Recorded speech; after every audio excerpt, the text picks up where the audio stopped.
నమస్తే, welcome to our channel. నేను సౌజన్య. Telangana elections టైంలో కొల్లాపూర్ అభ్యర్థిగా ఇండిపెండెంట్ అభ్యర్థిగా పోటీ చేసినటువంటి బర్రెలకు సంబంధించి మనం చాలా వీడియోస్ చూసాము.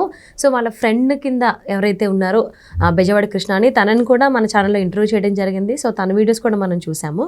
సో తను కొన్ని రోజులు బర్రెలకి పాజిటివ్గా ఉండి, ఇంకొన్ని రోజులు కొన్ని వీడియోలు చూడడమో లేకపోతే ఎవరైనా చెప్పిన మాటలు వినడం వల్ల సో బర్రెలకి నెగిటివ్గా కొన్ని వీడియోస్ తను షేర్ చేసినట్టుగా వార్తలు వినిపిస్తున్నాయి. సో అదంతా చూసుకుని కూడా, అంటే బర్రెలకి వాళ్ళ ఫాదర్కి సంబంధించిన వీడియో తనే బెజవాడ కృష్ణే వైరల్ చేశాడు, తనే అప్లోడ్ చేశాడు అనేటువంటి నెపంతో తనని బర్రెలకి అటాక్ చేసింది అన్నట్టుగా కూడా వార్తలు వినిపిస్తున్నాయి. ఈ వార్తలకు సంబంధించి ఎంతవరకు వాస్తవం ఉంది ఏంటి, ఇలాంటి విషయాల్ని మనం తెలుసుకోబోతున్నాం. సో వాటినన్నింటినీ మనకి షేర్ చేసుకోవడానికి ఈరోజు మనతో పాటు ఉన్నారు బెజవాడ కృష్ణ ఉన్నారు. తనని అడిగే విషయాలకు సంబంధించి తెలుసుకుందాం. నమస్తే కృష్ణ గారు. సో అసలు మీకు బర్రెలకి పరిచయం అనేది ఎలా ఏర్పడింది, ఎప్పుడు ఏర్పడింది? ఎప్పుడు ఏర్పడిందంటే ఇంతకుముందు ఆల్రెడీ చెప్పాను. సో అట్లాగే అంటే ఇప్పుడు మళ్ళీ మీ టాపిక్ ఎందుకు వచ్చిందో నాకు అర్థం కాల. యాక్చువల్గా వేరే ఫ్రెండ్ మీట్ అవుతాను వెళ్ళాను. వెళ్ళినప్పుడు అక్కడ ఫ్రెండ్ లోపల ఇంటర్వ్యూ జరుగుతుంది, నేను బయటకు వచ్చిన 10 నిమిషాలు ఇంటర్వ్యూ కావాలని అడిగిండు. సరే ఇంటర్వ్యూ జరుగుతుంది, సరే ఇప్పుడు మళ్ళీ నిలబడితే నేను సపోర్ట్ చేస్తానన్నాను కూడా వీడియోలో చెప్పడం జరిగింది. నేను తర్వాత సరే ఫోన్ చేస్తా మాట్లాడతాం అంటే, సరే ఫోన్ చేయనా నేను మాట్లాడతానన్నా. ఫోన్ పెట్టిన 2 సెకండ్స్లో లోపలికి వచ్చింది. నాకేం అర్థం కాల. అంటే ముందే ప్లాన్ చేసుకున్నావు, నేను ఇక్కడ పిలిపించి నాతో మాట్లాడిచ్చారా లేకపోతే ఏంటి నాకేం అర్థం కాక అంత మౌనం పాటించినా నైట్. అవును, వీడియోలో నేను కూడా చూశాను, మీరు చాలా తలదించుకుని ఉన్నారు. అసలు మీకు బర్రెలకి పరిచయం ఎక్కడ ఏర్పడింది అని అడిగాను నేను. ఎక్కడ ఏర్పడింది అంటే ఆమెకి ఇండిపెండెంట్గా నిలబడుతుంది అని వీడియోలు అందరు చేస్తుంటే నేను కూడా చేసిన అన్నమాట. ఓకే, చేయటం వల్ల అవి బాగానే వచ్చింది, వెళ్తానే. సో ఒక ఆడపిల్లగా గుండె ముందు వచ్చింది, అందరూ సపోర్ట్ చేయండి. మీ ఊరు అమ్మాయి కాకపోయినా సరే పక్క ఊరు నుంచి వచ్చినా సరే ఆ అమ్మాయి వెనకమాల బౌన్గా ఉండి సపోర్ట్ చేయండి అని వీడియోలు చేసిన నేను. అవి వెళ్ళి తర్వాత నేను కొల్లాపూరు తర్వాత వెళ్ళాను. ఒక 4-5 రోజుల తర్వాత వేరే మీడియా మిత్రులతో వెళ్తే 3 రోజులు అక్కడ ఉన్నాము. సో అక్కడ జనాలతో మాట్లాడిన వీడియోలు కూడా నేను సోషల్ మీడియా పెట్టడం జరిగింది. వాళ్ళు మాట్లాడింది అవి కూడా వైరల్ అయినాయి. వాటి గురించి కూడా రాత్రి మాట్లాడింది బర్రెలక్క. తీసింది నేను కాదు, తీసింది ఇంకో అతను. ఆ వీడియోలో మాత్రం నేను కూడా ఉన్నాను. ఆ వీడియోలో అంటే మీరు వీడియోగ్రాఫర్ మీరు కెమెరామెన్ కాకపోయినా మీరైతే దగ్గరుండి చేయించింది చేపిలా. జస్ట్ నేను మాట్లాడా, అంటే ఏం చేస్తుంది ఏంటని మాట్లాడితే వాళ్ళు చెప్పారు ఆ ఊరు వాళ్ళు. అంటే మీరు అడిగారు ఆ ఊరు వాళ్ళని? అడిగిన ప్రూఫ్ కూడా ఉంది. అదే మీరు అడగడం జరిగింది. కెమెరామెన్ వేరే, కెమెరామెన్ ఇక్కడ ఎవ్వరు ఏమనరు.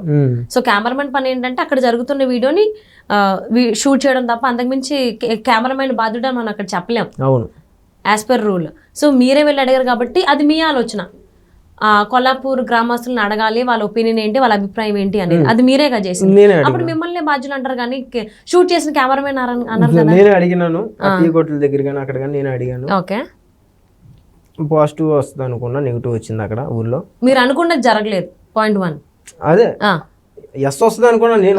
వాళ్ళ ఊరు వాళ్ళే సపోర్ట్ చేస్తారేమో అనుకున్నా, కానీ అక్కడ అలా లేదు. సో రిటర్న్ అయిపోయారు. రిటర్న్ అయ్యేటప్పుడు వీళ్ళ నాన్న వీడియో ఏదైతే ఉందో నాకు షేర్ అయింది ఇన్స్టాకి. వేరే రవి అన్న అతను నాకు పెట్టిండు. అతనికి ఎవరో పెట్టారు. ఆ వీడియో నేను పెట్టక ముందే సోషల్ మీడియాలో ఆల్రెడీ రన్నింగ్ అవుతుంది. ఆ రవి అనే వ్యక్తి మీడియాలో, డిజిటల్ మీడియాలోనే, సోషల్ మీడియా ఇలా వీడియో వచ్చిందని మామూలుగా పెట్టారు. సోషల్ మీడియాలో లేడు అతను. జస్ట్ మామూలుగా పరిచయం అయ్యాడు. ఒక పరిచయం వ్యక్తి కానీ సోషల్ మీడియాలో పనిచేసే వ్యక్తి కాదు. ఆయన పెట్టాడు, ఎమ్మటే చూసాను వీడియో చూసి నేను ఇంకా వీడియో చేసి, హాయ్ ఫ్రెండ్స్ నేను మీ బెజవాడ కృష్ణ అని. కృష్ణ ఏదైనా సరే నిజం ఉంటేనే మాట్లాడతాడు, లేకపోతే మాట్లాడు. వాళ్ళ నాన్నగారి కలవటం జరిగింది నేను అన్నా. నా వయసు కలిసారా? లేదు, నేను మామూలుగా వీడియో అలా చెప్పా. కలవల నేను రాత్రి అదే చెప్పా, కలవల. సో కలవటం జరిగింది. వాళ్ళ నాన్నగారి మాటల్లోనే విందాము అని వీడియో చేసి పోస్ట్ చేయడం జరిగింది. అది 10K వెళ్ళింది. అది ఇన్స్టాలో, ఫేస్బుక్ లో కూడా 20K వెళ్ళింది. అంతే, ఎక్కువ కూడా పోలా. కానీ వీడియోలు డౌన్లోడ్ మాత్రం చాలా మంది చేసుకున్నారు, షేర్స్ బాగా వెళ్ళినాయి. నేను రాత్రి అదే చెప్పా, నేను వెళ్ళలేదు మీ నాన్న దగ్గరికి వెళ్ళి నేను వీడియో చేపిలేదు, నేను ఇలా చేయడం జరిగింది. నువ్వు ఓడిపోవడానికి కారణం నేను ఎలా అవుతాను? ఆ ఒక్క వీడియో వైరల్ అయిందా? నేను పెట్టక ముందే టీవీల్లో కానీ వాటిల్లో కానీ అనౌన్స్మెంట్ ఇచ్చారు, దాన్ని బ్రేకింగ్ న్యూస్ లాగా వేసారు. అవును, మరి నాకు ఆ తర్వాత కదా నాకు వీడియో షేర్ అయింది. ఒక వీడియో షేర్ అయిన వీడియోని పెట్టకూడదని రూల్ ఎక్కడా లేదు. అవును, లేదు. ఒక వీడియో అవకాశం వ్యక్తి నాకు షేర్ చేశారు, నేను అది సోషల్ మీడియాలో పోస్ట్ చేసి, దానికి కారణం నేనే. అంటే మీరు ఏమని చెప్పారు అక్కడ? ఏమని చెప్పా? ఇప్పుడు మీరు మాటల్లోనే తీసుకుంటే కృష్ణ ఏదైనా నిజం ఉంటే చెప్తాడు, నిజం ఉన్నదే షేర్ చేస్తాడు అని అన్నారు. అవును, అక్కడ నిజం ఎక్కడుంది? మీరు వాళ్ళ నాన్నగారిని కలిసింది లేదుగా, మరి కలిసాననే చెప్పారుగా. సో నిజం ఉంటేనే చెప్తాను అన్నారు, నిజం లేనిదే మీరు చెప్పారుగా. వాళ్ళ నాన్న మాట్లాడే, అందుకే వాళ్ళ నాన్నగారు మాట్లాడే మాటలు మీరు వినండి, చివరి దాకా చూడండి వీడియో అని చెప్పడం. దానికంటే ముందు అంటే అంతా చేసి నేనేమీ చేయలేదంటే కాదు కదా. లాస్ట్ లో వాళ్ళ నాన్నగారి గురించి, అంటే వాళ్ళ నాన్నగారి మాటల్లో విందామనే దానికంటే ముందు మీ గురించి మీరు చెప్పారు. మీరే చెప్పారు కృష్ణ ఏదైనా నిజం ఉంటే అని చెప్తాడు, లేకపోతే లేదు అని. వాళ్ళ నాన్నగారు చెప్పిన మాటలు నిజమని మీరు ఎలా ప్రూఫ్ చేయగలుగుతారు? మీరు ఎలా నమ్మగలిగారు? మీరు మీ కళ్ళతో చూసారా? ఇప్పుడు నేను చూడకముందే మరి సోషల్ మీడియాలో తమ్ముళ్ళే కానీ అయ్యి కానీ సోషల్ మీడియాలో వచ్చే నిజాలు అనేది కాదు, అది అందరికీ తెలిసిందే. మీరు మీ నోట్లతో ఇప్పుడే నా కళ్ళ ముందు చెప్పారు. నేను ఆ వీడియో కూడా చెప్తా, మీ మాటల్లోంచి వచ్చింది కదా కృష్ణ నిజమే చెప్తాడు అని. మరి కృష్ణ నిజమే చెప్పినప్పుడు ఏ నమ్మకంతో బరిలెక్క మంచిది అనే ఉద్దేశంతో మీరు వెళ్ళారు? ఏ నమ్మకంతో, ఏం చూసి, ఏం నమ్మి బరిలెక్క మంచిది కాదు అని వాళ్ళ నాన్నగారు చెప్పినటువంటి వీడియో బయటికి తీసుకొచ్చారు? నేను బయటికి తీసుకున్నా అంటే మీరు మళ్ళీ మీరు రీ అప్లోడ్ చేశారు. ఓకేనా, రీచింగ్ కూడా లేదు కదా. మరి రీచింగ్ వాయిస్ నేను మాట్లాడతాం, ఆ వాయిస్ ఒకటే తప్పు. వాస్తవంగా చెప్తున్నా, అదే నేను వాస్తవంగా చెప్పా కదా నా పేరు ఇలా చేశాను వెళ్ళానని, అది ఒకటే తప్పు. దాని తర్వాత నేనే ఒప్పుకుంటున్నా కదా తప్పు అది. దాని తర్వాత అలా నాన్న వీడియో ఏదైతే ఉందో అది ప్లే చేయటం, దాంతో అంతే. రాత్రి కూడా అదే చెప్పా బరిలెక్కకి. అంటే నలుగురిలో గోపు మీద కొట్టేసి 4 గోట్ల మధ్యన సారీ అమ్మ అంటే కరెక్ట్ కాదు కదా. జరగాల్సిన జరగకూడని నష్టం అంతా ఇప్పుడు అయిపోయింది, అవునా కదా? సో ఇప్పుడు దాన్ని నేను అడిగేది ఏంటి అని అంటే, మీరు మీ మాటల్లోనే చెప్పారు కదా కృష్ణ ఏం చెప్పినా నిజమే చెప్తాడు, నమ్మితేనే చెప్తాడు అని మీ మాటల్లోనే మీరు చెప్పారు కదా. సో ఏ రకమైన ఏం నమ్మి బరిలెక్క దగ్గరికి వెళ్ళడం జరిగింది? మళ్ళీ ఏం నమ్మి, ఏం చూసి బరిలెక్క మంచిది కాదు అని చెప్పేసి వాళ్ళ నాన్నగారు మాట్లాడిన వీడియో మీ దగ్గరకు వస్తే మళ్ళీ అప్లోడ్ చేశారు. ముందే కొన్ని వీడియోలు నేను సోషల్ మీడియాలో పెడతాం జరిగింది. అక్కడ ఈవెన్ మా ఛానల్లో వైల్డ్ వుల్ఫ్ ఛానల్లో కూడా మీరు ఇంటర్వ్యూ ఇచ్చారు. అది బరిలెక్కకి పాజిటివ్ గా ఉంది, నెగిటివ్ రెండు ఉన్నాయి. ఇచ్చాను నేనే. సో అంటే ఏం నమ్మి మీరు బరిలెక్కని నమ్మి సపోర్ట్ చేద్దామని వెళ్ళారు, మళ్ళీ ఏం నమ్మి నెగిటివ్ గా షేర్ చేయడం జరిగింది? ఎందుకు వెళ్ళానంటే, ఫస్ట్ ఒక ఆడపిల్లగా గుండెదారితో వెళ్ళింది, మనం అందరం సపోర్ట్ చేయాలన్నట్టుగా మాట్లాడాను నేను, వెళ్ళా. అవును. సో అక్కడికి వెళ్ళిన తర్వాత నిజాలు లేవు. ఫస్ట్ ఆఫ్ ఆల్ అంటే ఒక వీడియో, ఇప్పుడు వీడియో చేస్తున్నాను నేను, వీడియో చేసినప్పుడు ఎవరన్నా వచ్చినప్పుడు అక్కడ కెమెరాలు ఆపేస్తారు. నీకేమైనా అమౌంట్ ఇస్తున్నారు అనుకో, అక్కడ కెమెరాలు ఆఫ్. అది కూడా మరి జనాలు చూపించవచ్చు కదా. మా కళ్ళ ముందు జరిగింది అది, నేను వెళ్ళినప్పుడు. అంటే డొనేషన్స్ ఇలాంటివి కెమెరాలు ఆఫ్లో ఉంటాయి.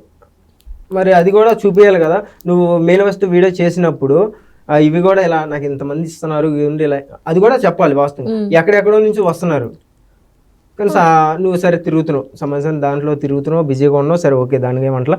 మార్నింగ్ ఎంత 11 ఆ టైంకి వచ్చేది. అక్కడికి మేము ఉన్నాం 3 రోజులు ఉన్నాను నేను, నాకు తెలుసు అది. సో దాని తర్వాత వచ్చినా సరే మాట్లాడతలేదు, చేయట్లేదు. కొంతమంది వెళ్ళిపోయారు.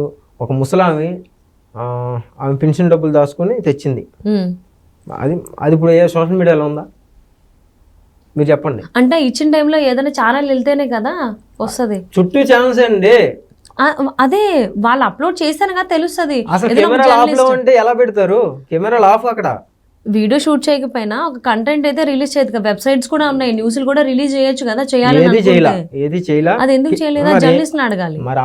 అంటే బరిలెక్క బెదిరించేంత క్యాండిడేట్ ఏం కాదు కదా. మీరు అన్నారని కూడా నేను అనలేదు. ఇక్కడ న్యూస్ రాలేదని అంటే వీడియో తీయాల్సిన అవసరం లేదు. ఇలా జరిగింది, ఇవిడ వచ్చింది, ఇంత డబ్బులు ఇచ్చి ఉండొచ్చు ఆవిడ. ఇప్పుడు మీరు అన్నారు కదా పెన్షన్ డబ్బులు దాచుకుని ఇచ్చింది అని, మరి అదే ఇదే న్యూస్ లో ఎందుకు రాలేదు? ఒక వెబ్సైట్ లో న్యూస్ కింద ఎందుకు రాలేదు? నేను అదే అడుగుతుంది, ఎందుకు రాలేదని. మీరు అంటున్నారు కదా మేము చూసామని. మరి మీకు ఓన్లీ ఛానల్సే కాదు, వెబ్సైట్స్ కూడా ఉంటాయి కదా, డిజిటల్ వెబ్సైట్స్ ఉన్నాయి కదా, ఈ వెబ్సైట్స్. మరి అందులో ఎందుకు రాలేదా న్యూస్? ఎందుకు పెట్టలేదని నేను అంటున్నాను. నేను మరి ఎందుకు మీరే కదా చెప్పింది నాకు ఇప్పుడు న్యూస్ అలా పెన్షన్ తీసుకున్న ఒక ఆవిడ వచ్చింది అని. సో ఆవిడ కూడా కొన్ని విరాళాలు వచ్చి వస్తున్నాయి, ఎన్ఆర్ఎస్ వస్తున్నాయి, అబ్రాడ్ నుంచి వస్తున్నాయి. ఆవిడ కూడా కొన్ని వీడియోస్ లో చెప్పింది. అవును. మీ నుంచే నాకు సమాధానం రావట్లేదు. అది ఏం రావాలి? ఇంకా ఏం రావాలంటే అడిగిన దానికి ఏడ సమాధానం వస్తుంది? ఇప్పుడు అక్కడ మేము వీడియోలు చూపించాలి. ఫస్ట్ థింగ్ ఏంటంటే యూట్యూబ్ లో కాకుండా కొన్ని వెబ్సైట్స్ కూడా ఉన్నాయి. వెబ్సైట్స్ లో కూడా న్యూస్ వేయచ్చు. వాళ్ళు కూడా అక్కడికి వచ్చారు, వాళ్ళు ఎందుకు తీయలేదు? మీతో పాటు BBC ఛానల్స్ వచ్చాయి, టాప్ ఛానల్స్ కూడా వచ్చాయి. అవును, వచ్చాయి. టాప్ యూట్యూబ్ ఛానల్స్ కూడా వచ్చాయి. సో అవి కవర్ చేయలేకపోయినాయా? సరే మీరైతే చేయలేకపోయారు, ఎందుకు ఆగారు? అవి ఎందుకు ఆగుతాయి? అదే నాకు అర్థం కాలేదు. అంటే బెదిరించిందా బరిలెక్క? తెలియదు అది నాకు. మీరు కళ్ళ ముందే ఉన్నాను కళ్ళ అన్నారు కదా, ముందే మా ముందేం బెదిరియలేదు, ఎవరితో నేను అక్కడే మాట్లాడలేదు. ఉన్నానని మీరే అన్నారు. నాతో పాటు చాలా ఛానల్స్ ఉన్నాయి ఉన్నాయి, మీరే ఎదురుగానే అన్నారు. ఉన్నాయి. మరి ఎందుకు తీయలేదు అన్ని అందరూ ఒకటేసారి కెమెరాస్ ఎందుకు మూసుకున్నారు? వచ్చామంటే ఆపేయమన్నారు, బరిలోకి కెమెరాలు ఆపేయండి అని. మొత్తం అందరూ డౌన్ చేస్తారు, ఆపేశారు. సో కాసేపు మాట్లాడారు, పక్క వెళ్ళి మాట్లాడింది ఆమె. మా ముందు కూడా పక్క వెళ్ళి మాట్లాడుకున్నారండి అని మా ముందే మాట్లాడింది, అందరి ముందే పక్క వెళ్ళి మాట్లాడుకున్నారు. మాట్లాడిన తర్వాత వచ్చిన తర్వాత అప్పుడు మళ్ళీ కెమెరాలు ఆన్ అయినాయి. అది పరిస్థితి. ఏం మాట్లాడారు ఏంటన్నది పైన దేవుడికి తెలియాలి. అంటే మీతో పాటు వచ్చిన ఛానల్కి సంబంధించిన వాళ్ళు ఎవ్వరు అప్పుడు వెళ్ళి మాట్లాడలేదా? మాటల్లా. ఎందుకు మిమ్మల్ని ఎందుకు వెళ్ళలేదు? మిమ్మల్ని వెళ్ళేసారా ఏంటి? లేదు, నాకు నేనే వెళ్ళాను, నాకు నేనే వచ్చాను తప్ప ఎవరు నన్ను అక్కడ పాయింట్ పెట్టి చూడలేదు, ఏం మాట్లాడలేదు. అంటే ఇప్పుడు కొంతమంది అయితే పక్కకు తీసుకెళ్లారు అని చెప్పారు కదా మీరే, ఏ ఛానల్స్ వెళ్ళాయి? ఛానల్ వాళ్ళు కాదు, ముస్లిం ఎవరైతే ఉన్నారో ఆమె గురించి చెప్తున్నాను నేను. ఛానల్ యూట్యూబర్ల గురించి ఎవరి గురించి నేను మాట్లాడతలా. కెమెరాలు ఆఫ్ చేసి కాసేపు పక్కెళ్ళి మాట్లాడింది అన్నమాట, ఏమంటే పక్కెళ్ళి మాట్లాడదాం అన్నట్టుగా. అది జరిగింది అక్కడ. అండ్ ఇంకొక పాయింట్ ఏంటి అని అంటే, ఓకే దట్స్ ఫైన్, కొన్ని అలా రాజకీయాల్లో చాలా జరుగుతాయి, అన్ని అందరి ముందు చేయాలని రూల్ ఏం లేదు. ఓకే ఓకే, ఇప్పుడు కొంతమంది యూట్యూబ్ ఛానల్స్ వాళ్ళు కూడా డబ్బులు తీసుకుంటారు, ఆ విషయం అందరికీ తెలిసిందే. అది తీసుకుంటున్నాం కదా అని వీడియోలు రికార్డులు చేసుకుని అప్లోడ్ చేసుకోరు. అండ్ వాళ్ళ నాన్నగారి వీడియోకి సంబంధించి మీరు చెప్పారు, ఇలా నేను ఒక విషయం చెప్పి నేను తర్వాత అప్లోడ్ చేశాను అని. అంటే వాళ్ళ నాన్నగారు చెప్పిన మాటల్లో మీకేం నచ్చింది, మీకేం కనెక్ట్ అయ్యి ఆ వీడియో అప్లోడ్ చేశారు? చాలా మంది చేశారు, మరి అయిపోయి అందరిని ఎందుకు అడగట్లేదు మీరు అంటున్నాను. అందరిని ఎందుకంటే మీరే కదా ఫస్ట్ ఆఫ్ ఆల్ పాజిటివ్ గా మాట్లాడింది బర్రెలకు సంబంధించి, నెగిటివ్ గా మాట్లాడింది మీరే కొన్ని రోజుల తర్వాత. చాలా మంది మాట్లాడారు, చాలా మంది మాట్లాడారు. You said you are friend of Barrelakka, అవునా కదా? ఒక బర్రెలక్క ఫ్రెండ్ అని మీరు చెప్పుకుని యూట్యూబ్ ఛానల్స్ లో ఇంటర్వ్యూలు ఇచ్చి తర్వాత మళ్ళీ తనకి పాజిటివ్ గా ఫస్ట్ మాట్లాడి తర్వాత నెగిటివ్ గా మాట్లాడిన వాళ్ళని పిలుస్తారు, కానీ ఎవరు పడితే వాడు మాట్లాడితే ఎవరిని పిలవరు కదా. అంటే వాళ్ళ నాన్నగారు చెప్పిన మాటల్లో క్యారెక్టర్ అసాసినేషన్ చాలా క్లియర్గా ఉంది. ఏం నమ్మి మీరు వీడియో అప్లోడ్ చేయడం జరిగింది?